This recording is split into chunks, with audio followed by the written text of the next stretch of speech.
Hola, estudiantes. I'm Daniela, and welcome to Monday Quick Tips from Spanish Minds.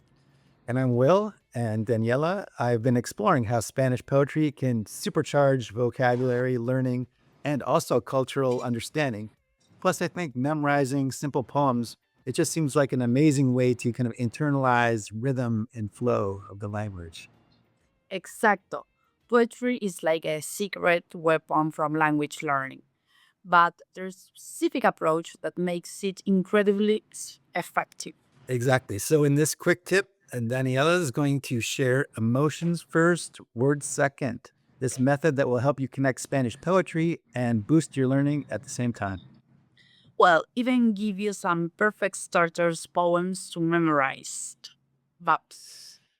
Vamos. Okay, so here's how I've been approaching Spanish poetry for vocabulary building. I see a beautiful poem, like, I don't know, one of my favorites is Canzonisha Sevillana Ajá. de Federico García Lorca. And then I immediately think, perfect, I want to learn every new word and analyze the grammar and memorize it for the vocabulary practice. But it's not always the best way, right?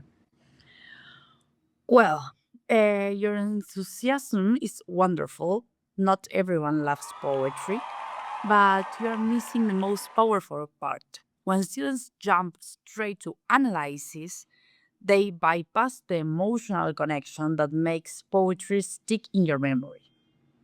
Yeah, I know. I think you're right. It's like why it's such a powerful way to learn different words, phrases, and ideas because you're like connecting the language and the culture, right, to the learning process. Absolutely. You can learn vocabulary and connect culturally, but the secret is starting with your heart, not just grammar and dictionary and words and vocabulary. Otherwise, you're just memorizing words and don't have that emotional connection that's like the main part from poetry. Yeah, totally makes sense.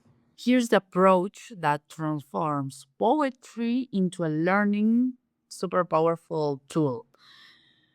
Emotion first, words second. You're connect emotionally, then the vocabulary follows naturally. So I like this because it's kind of cool. So you're learning the vocabulary, but it's like in a way that's more meaningful and hopefully and it sticks more, right? It's just not memorization. Yes, listen to this three steps approach. First step, feel. What emotions does the poem create? This gives you context for everything else. Second step, flow. How does the rhythm feels? This helps your internalize Spanish sounds patterns. And third, focus.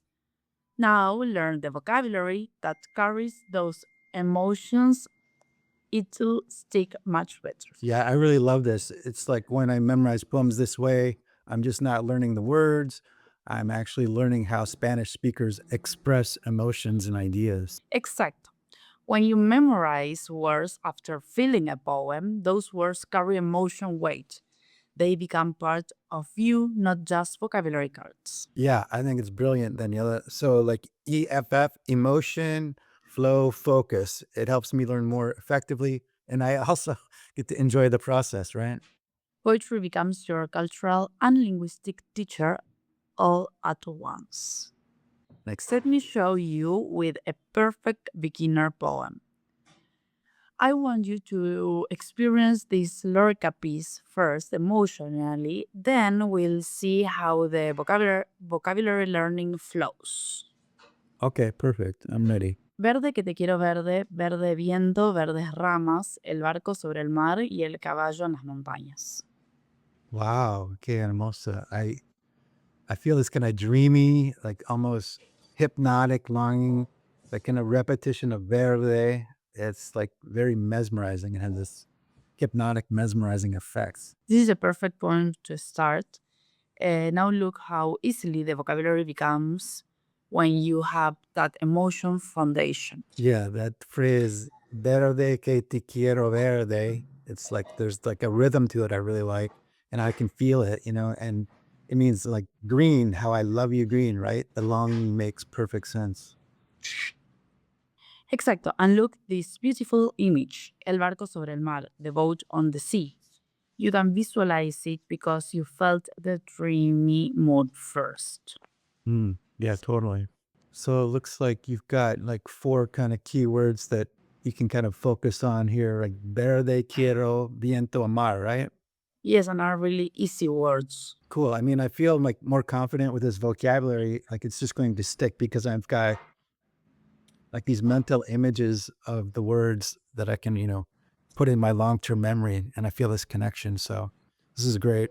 This approach works for any Spanish poetry, simple poems for memorization, song lyrics, even quotes on social media. Yeah. So when I'm building my memorization collection, I should make sure to choose the poems that make me feel something first, right? See, emotional connection makes memorization effortless. Your challenge this week: find one short Spanish poem that makes you feel something.